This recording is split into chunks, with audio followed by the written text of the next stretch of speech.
A huge crackling and tearing and rending sound came from the Animal Kingdom exhibit hall, where the big African cats, Wisconsin timber wolves, and all manner of stuffed silent beasts resided in their glass houses here at the Field Museum of Natural History. One of the jewels in the tourist guide put out by the Chicago Chamber of Commerce was the museum that housed Sue, the huge Tyrannosaurus, or rather her bones. The noise that echoed through the corridors of the museum this minute of the night sounded as if Sue had roared, but Sue was in the opposite direction from which the howling and smashing had come. Immediately upon hearing the strange, terrifying, resounding crash, the night watchman, Joel Stein, all 67 years of him, quaked. Never in all his years at the museum had he ever heard such a ruckus. He knew the recorded sound of the giant dinosaur named Sue. That was only played during visiting hours, so this was not that.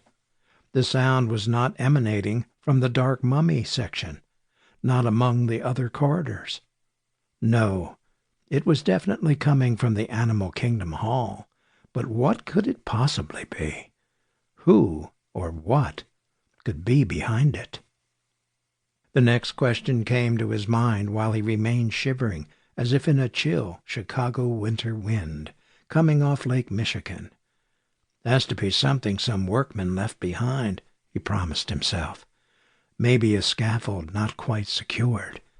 If a piece of scaffolding fell in the museum at midnight and no one was here to hear it, would it make a sound? He mused. Only if I'm around to hear it, he answered himself as he started for the animal exhibits and the origin of the noise. Foolish to be unnerved, he assured himself. Over the years he'd gotten used to just about everything he encountered in the damn place. Even the mummified remains with their unholy presence in the Egyptian hall didn't bother him any more. But there was something ever and always downright creepy, at least in his mind's eye, about the animal exhibits and the caveman exhibits down the dimly lit corridor. The Hall of Wild Beasts, he called it. The hall featured lions and tigers and bears, all lifelike down to the marble eyes and sharp teeth glistening in the lit glass cages. Here the Africa soundtrack kicked on as it was activated by movement. Sure, they're just stuffed animals, like big-ass dolls, he'd said to Fred Wilkes, his partner, back at the guard station where the other man was watching the latest episode of Gotham. So why are you creeped out by big-ass dolls? Fred had countered. It's not so much all of them, but Bushman, man. That damn big ape. He's just like the rest. Stuffed. Can't hurt you. It's his eyes, man. They follow you. Haven't you felt his eyes following you when you go by? His partner on the night watch laughed at this. Joel, please, seriously. By then Joel Stein was wishing he had not said a word. Only bothering me lately. Must be getting old is all. Nah, come on. What is it about Bushmen that really bothers you, dude?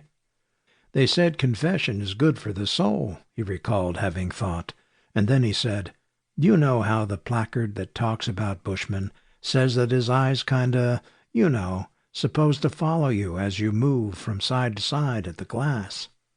Come on. The folks who slapped that placard on are dead and gone. It was to draw people in. A con. People do it every time, and people get freaked out, commented Joel. I gave it a shot the other night, Fred. Yeah, so it creeped me out, too. It does look like his eyes follow you. Something in the glass, then. They likely put, a prism of some sort in the glass, right about where it comes to the height of the eyes, and what you're seeing is only what you think you're a-seeing. See? Yeah, sure. Like a magic trick, eh?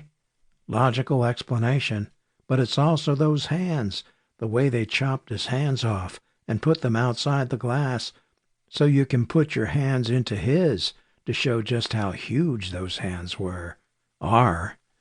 Another gimmick is all. To keep listening to this audiobook, I've left you a link in the description so you can do it, at no cost thanks to Audible's 30-day free trial.